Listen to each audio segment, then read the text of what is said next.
ጤና ይስጥልኝ ተመልካቾቻችን፣ ዜና በምልክት ቋንቋ ቀርባለሁ።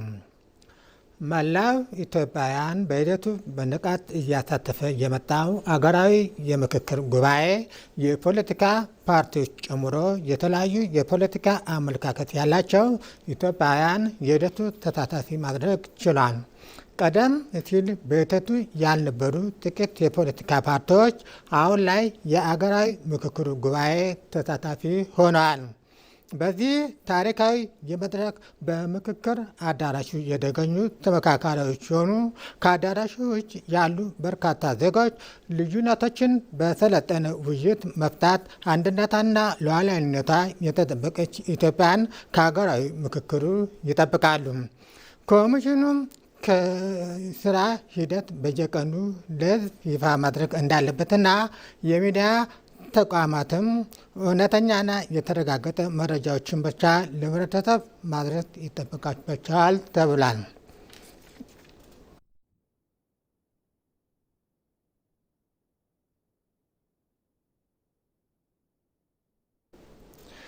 የኢትዮጵያን የወደፊት ጉዞ በውይይት ለመቅረጽ በሚካሄደው አገራዊ ምክክር ከ8 ዋና ዋና አጀንዳዎች መካከል የሃይማኖት ጉዳይ አንዱ ነው። ሃይማኖት በሰላም በአብሮነትና በሀገራዊ አንድነት ግንባታ ያለው ከፍተኛ በመሆኑ በምክክሩ ጉባኤ ላይ አጀንዳ መሆኑ ሀገራዊ አንድነት ለመገንባት ወሳኝ መሆኑ ተመካካሪ የሃይማኖት አባቶች ተናግረዋል። ምክክሩ የአንድ እምነት ተከታይ ብቻ ይህንንም ከፍ የሚደርግ ሳይሆን የበላይነት እንዲኖረውም ሳይሆን ሰብአዊ ስብዕና ያለው ሰው ሁሉ የእምነት ነፃነቱን ለማረጋገጥ ያለመ መሆኑን ጠቅሰዋል። የሃይማኖት ተቋማት አማኞች ከተፈቃቀሩ፣ ከተባበሩ ህዝቡ በመልካም በመምከር ለሀገር በጎ ነገር መስራት እንደሚችሉም አጽንኦት ሰጥተዋል።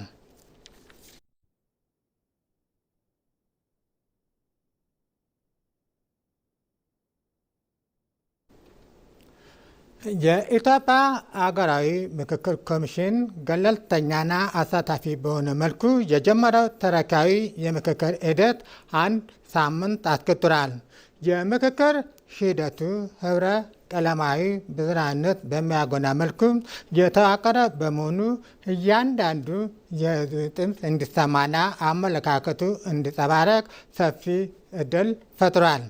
ለረጅም ጊዜ የዘለቁ ግጭቶችንና የትርክት ልዩነቶች በሀገራዊ ምክክሩ አማካኝነት በሰላማዊ መንገድ እልባት ሲያገኙ ትልቅ አገራዊ ፋይዳ ይኖራል።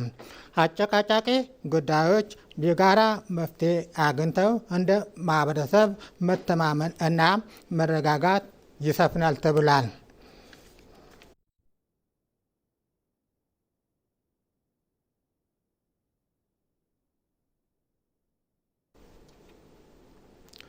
የኢትዮጵያን ሰላም የማይሹ ኃይሎች የራሳቸውን የፖለቲካ ፍላጎት ለማስፈጸም የውስጥ ተላላኪዎችን በመጠቀም ቢሞክሩም የኢትዮጵያ ሕዝብ ግን የጠላቶችን ሴራ የሚመክርበት የፖለቲካ ንቃት ላይ ደርሷል።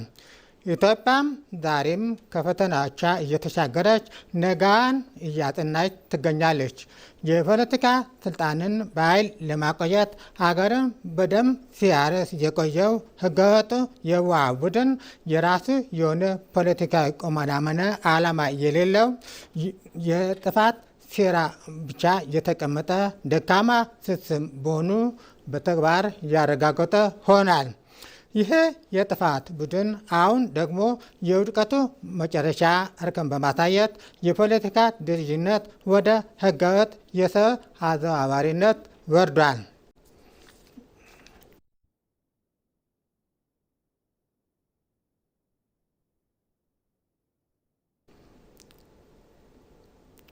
በመጨረሻም የአፍሪካና የባህረ ሰላጤው አገራት ኢኮኖሚያዊ ትስስርን ወደ ላቀ ደረጃ ያሸጋግራል የተባለው የገልፍ አገራትና የአፍሪካ ኢኮኖሚያዊ ትብብር መድረክ ተካሄደ። መድረኩ በአፍሪካ እየጨመረ የመጣው የባህረ ሰላጤ አገራት ኢንቨስትመንትን ፍሰት በመጠቀም ኢንዱስትሪ መስፋፋት፣ የኢኮኖሚ ሽግግርና ዘላቂ ስትራቴጂያዊ አንድነት እንዴት መፋጣት እንደሚቻል ለመምከር ያለመ ነው። የባህረ ሰላጤ አገራት ቀጠና ለብዙ አፍሪካ አገራት ከጊዜ ወደ ጊዜ እያደገና አስፈላጊ ኢኮኖሚያዊና ስትራቴጂያዊ አገር እየሆነ መጥቷል።